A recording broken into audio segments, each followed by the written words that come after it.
Our next guest, I think next year, I'm really bad at math, but Chef, if I'm correct, is next year your 20th anniversary? Yes. There it is. So then maybe there'll be a little roast at a little uptown restaurant. That's a good idea. There we go. I'm available. I talked to Chef earlier and I said, I asked him for an introduction and he brought up something. Alan recently named his top 10 favorite restaurants in New York. And so I said, Chef, is there any way you want me to introduce you tonight? He said, no, you might just want to say that Alan put me number 7 on the list.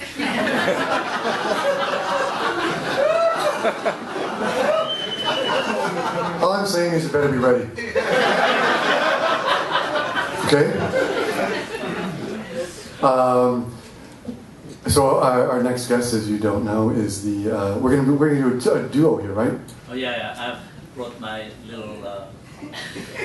He bought his. I brought my little fat boy next to me.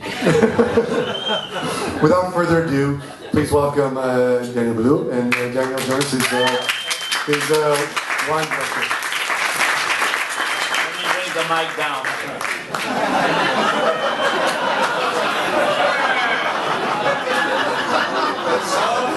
I think it takes 2 Daniel to roast a Richman. Yeah. Well, we all know Alan Richman.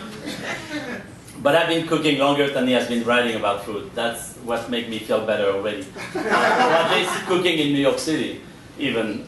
You started in 87? No, 87? 88? 87. And you must have come to the CF that year. I mean, I was trying to find some piece of evidence, but couldn't find it because I'm sure that you were much milder and shy, and much more shy and ignorant at the time than after that. But, you know, with Alan Richman, no matter what one you suggest, it's always too expensive. And you always look for the cheapest bottle on the list in a restaurant. Because he thinks that he's trying to make a point, and you know, maybe the cheapest bottle might be the best bottle, which shows ignorance.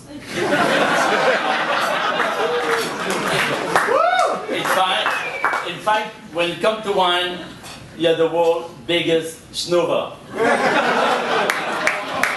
And the schnorrer, I got my little Jewish boy to give me the definition of it. Okay. I think I'm the luckiest man alive today. I've been waiting 20 years to do a roast. Alan Richman. Are you talking to Drew, or are you talking to Drew gets his another time. You know, when Danielle was looking for the word cheap, I said, well, from one Jew to another, we can evoke the word schnorrer. In any case, I decided that I would Google Alan Richman to see what I could come up with. And this is what I got, and it's absolutely unbelievable. I came up with Alan Richman schnorrer. Now, definition of schnorrer. It's a Judeo-German term, or Yiddish, of reproach for a Jewish beggar having some pretensions to respectability.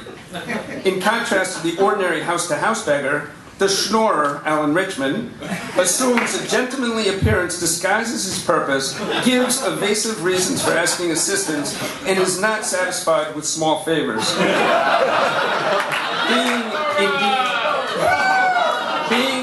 Being indeed quite indignant when such are offered.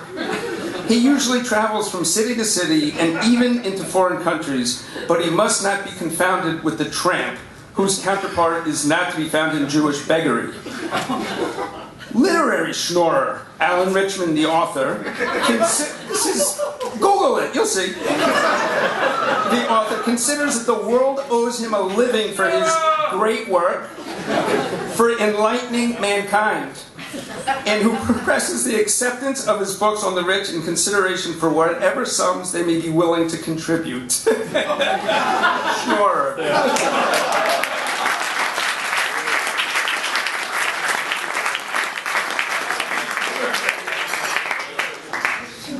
And I think, yeah, no, it's is it a fair definition? That's some cruel shit. Oh, it can't be as cruel as you're gonna be. But you know, I mean, if you're a friend, of course, I think if you're a friend of Alan, you have to have a good seller because he's going to piggyback on you. And of course, he wants to make sure that you belong into this very big expense account thing, so the bigger the better. He did have a talent for blind tasting actually, but that was about 20 years ago, and since then he went all downhill. I don't think you ever found another wine again in blind tasting than the last time you were at the Montrachet. Can you tell, Drew? Yeah. You remember? What's It was a Beaujolais. It was Court. Manischewitz. No, well, you were there. I was there. He found it. He found it. It was a Cuvée de Syrah, 7 year. But he was helped by Letty Teague. Ah, you see? That's why he married her after that. And Alan has a love for French classic food, of course. But he clearly hates the French. You cannot imagine. In France, we will never forgive you for what you did to Paul Bocuse, the way you trashed him. And, of course, even though no one read the article, of course, there, you cannot make another dinner reservation in France, but in Lyon, you are wanted. So, unless you're going to go with me in Lyon, and I'm going to put you a hood, I don't think you can cross that town. By the way, I'm from Lyon, so you know how much I feel about that one. But, you know, it was good writing, actually. I think it was very good writing. It was just maybe a moment, I don't know, did you have the life crisis at that moment? I'd like to know, because you love classic, you love French, but what you didn't like there was the little boy playing the music in the restaurant, and you thought that Paul Bocuse was parodying on the sort of rolling cart in the dining room, kind of.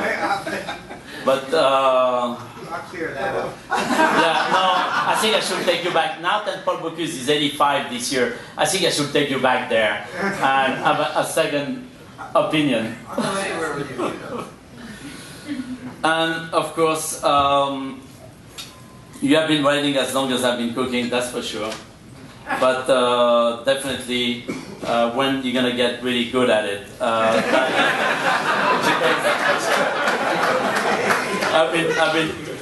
And one time he was at the restaurant. One time he came one night, and I said, "Have you ever seen a pig bladder, like a real pig bladder?" I said, "I don't think I've seen a pig bladder." And so I blow that huge pig bladder. I have a picture of you and a pig bladder actually. And I blow the pig bladder and I bring it to him, and he thought it was a condom. I mean, I was like, You're Jewish, you have yeah, exactly. Protection first. I mean, I don't know your mistakes. But you know, GQ must be just as cheap as you are if they don't even pay for giving you cooking classes, because if you had cooking classes, I think you would understand chef better, and I think many of the chefs can testify for that. If you only knew how to cook, I think it would change your writing. I really believe. Tony, can you teach him how to cook? Tony, you can cook. So you can't write, you can't cook, and you have no taste for food, wine, or people. That's the toughest part about you.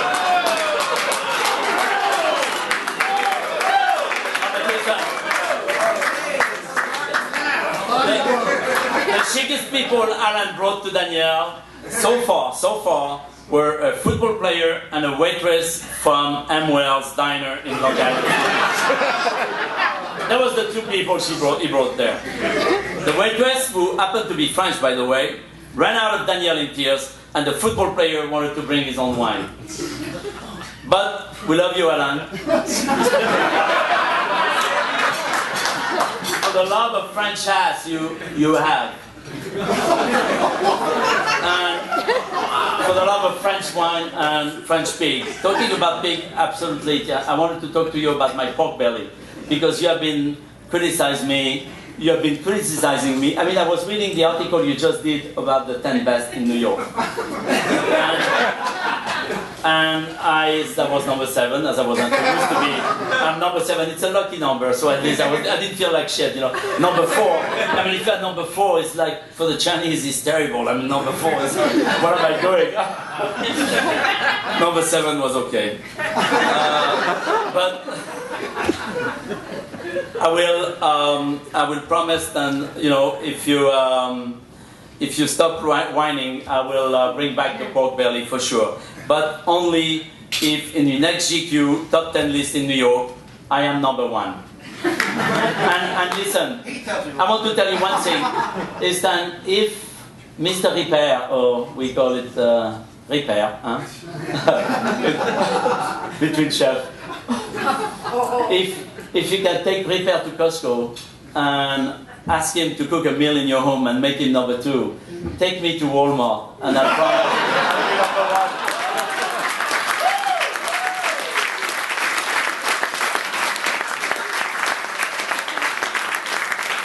There never be another Alan Richman in New York City or in America. Bravo.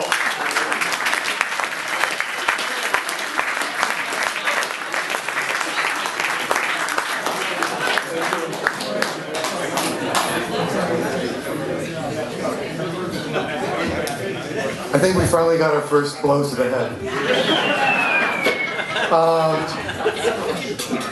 Chef, you might know this story. He's toasting him. He's like, I did it. Look at this. Let's toast to the snore.